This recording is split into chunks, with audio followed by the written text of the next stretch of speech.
Hey, welcome back to Let's Turn This Box Truck into an RV. Today is March 24th, 2018. It's a cold day outside. It's about 30 degrees, but it's nice and warm in here. The furnace really works well to keep things warm. It takes a little while to get the chill off, but once the chill's off, it stays toasty warm. Anyway, we took the box truck out. I should say we took the RV out for an overnighter last weekend. Last Friday night, we took it over to Iowa and spent a night boondocking in a mysterious, beautiful, wonderful place. And we had a lot of fun. And it was a good getaway. We tried some Kentucky Fried Chicken, Nashville hot chicken, and that was really good. I would recommend it. I'd recommend the real Nashville hot chicken, but it's the next best thing. What did we take away from our overnighter? The one thing is, well, you know, the plumbing's not hooked up yet, so we didn't have water, and we did not bring along water. We brought along our dog, who was very thirsty, so we had to stop and get water. So the one thing we really took away is bring some drinking water along. We had some beer, which is good, but bring some drinking water, just to, you know, to rinse your hands and such. The other takeaway is the porta-potti worked. The porta-potti garage is down here, and it works, I would say, exceptionally well for number one. I don't know about number two, and I'm not really excited to find out about number two. But for number one, we just pulled this guy out, left it by the door overnight, and, you know, getting a little older, it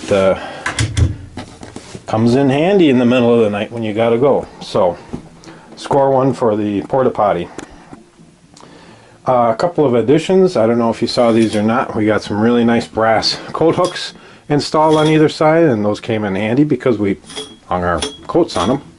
This curtain I'm working on now, I ordered some material. In fact, it's arrived, and I'm going to sew up a curtain. I'd like to get it to stick up above the rod so you don't see the rod, which means I've got to put holes in it or hooks in it or something. I haven't quite figured out how I want to do it, but I don't think I want to these hooks on the rod. I think I want the rod hidden, and I want it to extend down so it just touches the floor.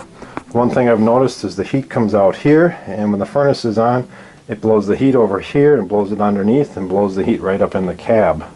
Not what I want. The curtain is going to be two pieces of material. There's kind of a maroonish reddish material on this side, and then on the back is a black drapery lining which is opaque, so that none of the light from back here shows through. This is, after all, a stealth RV, and it's also going to be somewhat of a thermal barrier to keep the heat back here. So that's on the list yet. Also on the list, what I'm working on today is, hey, subwoofer, check it out. I got this really cheap subwoofer off Amazon, and it's a 10 jillion watt 10-inch subwoofer. I sealed up this box. The box is about the right dimension for a 10-inch sub.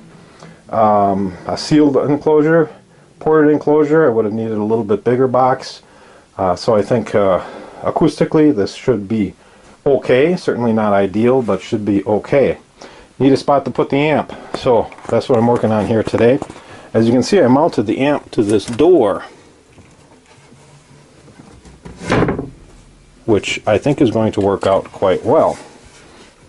So far I've got the speaker itself wired up, so that's a 12 gauge wire that goes over to the speaker. I've got the audio input hooked up. This makes its way and snakes around and makes its way up to here. I have the remote level control kind of hooked up. I've got it that far, and there's this little volume control thingy that mounts somewhere, and there's a little dial on here and a little plug on the back for that cable to plug into, and I think I'm going to mount it somewhere down under here.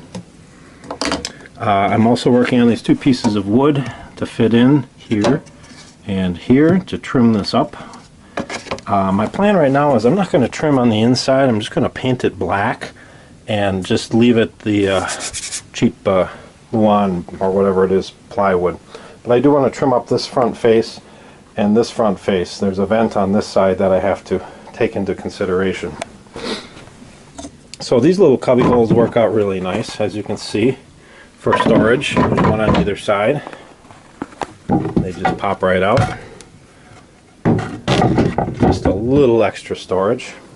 Two things I need to do yet is there's a remote wire that turns the power to the sub on when the power to the head end is on. I don't have a wire that goes between the two, and I'm not real anxious to snake another wire through the wall here. So what I'm tempted to do is just put a power switch down here for the subwoofer amplifier. I also have a kind of a temporary switch in here now. Let's see if we can find that. This is for the water pump. I think what I'm going to do is get a little bit better switch and mount it out front here as well. So I'll have the volume control power switch for the subwoofer amp and a power switch for the water pump that will mount to the front there. I also need to bring the power cables in. The reason I don't have them there now is because I don't have them. I need two 8-gauge wires, and I want them to be pretty flexible wires. So, you know, a typical battery cable or welding cable. And I'm going to run them down this way. And there's a hole right here where this pipe goes through. I don't know if you can see it here. But there's a hole, and that pops right into the battery compartment. So, pretty short runs to the batteries right under here. And I'll need a fuse block as well to mount underneath by the battery compartment. I think I talked to you about this TV mount. I made this, geez, probably a year ago already. But I got it mounted, but I got to lock it in place somehow. And I was going to put in this pin, and I'll drill a hole and lock it in place. And so I drilled a hole in here, thinking, hey, this is going to work out just great. But here, watch what happens. I'll put a nail in there just for demonstration purposes here. So you think this would be locked in place now, right? Wrong. You can still turn it. So it obviously doesn't do what I thought it would do. So I thought, okay, well, there's this pin in here, and that pin obviously can go back and forth, so I'll put the hole down here. And so that, well, same thing. So that pin in there is just freewheeling, and being able to lock it with a pin through the pin is simply not going to fly. So plan B. Yesterday I took a little time and I made this latch, and it's a spring-loaded latch. It's going to go right up under here. There's a stud right about here. Let's see if I can get over here. You can see some of the nail holes here go into the stud. So this is going to go right under here, and I'm going to drill a hole up under here, and this pin is going to go up in that hole to lock this to the wall. And then when you want to unlatch it, you simply pull this back. You can see it's spring loaded. So I have to take it apart to get it mounted, put it back together, drill my hole, put it back together, drill the hole, and that's on the project list for today. I also made this little bracket, and the idea of the bracket is going to be to mount it right about there, and when this swings back, I've got a little rubber bumper that's going to go on here, and it's actually going, the idea is it's actually going to support some of the weight. I ordered a TV, and it's ready for pickup at, where else? Walmart. It was a 50-inch TV for, what, $249 or something. It's not a 4K, it's a 1080, but hey, it'll be just fine. For the price and the size, I think it's going to work out well. But there'll be 27 pounds worth of TV hanging on here. So I thought another little support bracket when this thing's closed and you're on the road, just to, you know, you're going over bumps and things, just to stabilize it a little would be a good idea. So that's how the TV is going to get held in place when it's in its back mode. I still don't have a way to keep it from swinging out and smashing into the cupboards here and smushing right into the screen. You know, I could just leave it as it is and just say just be careful, because we're not going to swing it out that much. The idea of swinging it out, of course, again, is so that you can sit back here and watch TV. But I would like some kind of a stop somewhere on here to keep the screen from getting smashed. I mean, that would ruin the TV if it smashed into this corner. So making some progress there. The sink and the plumbing, no progress there. backsplash. I got that piece of aluminum, but it's obviously not in place. I took it off when we went on the road because it's not really fastened. I had one little screw to keep it from falling out, but I didn't want it rattling. Speaking of rattling, I'm pretty happy about how this thing traveled on the road. I really didn't have too many rattles or problems.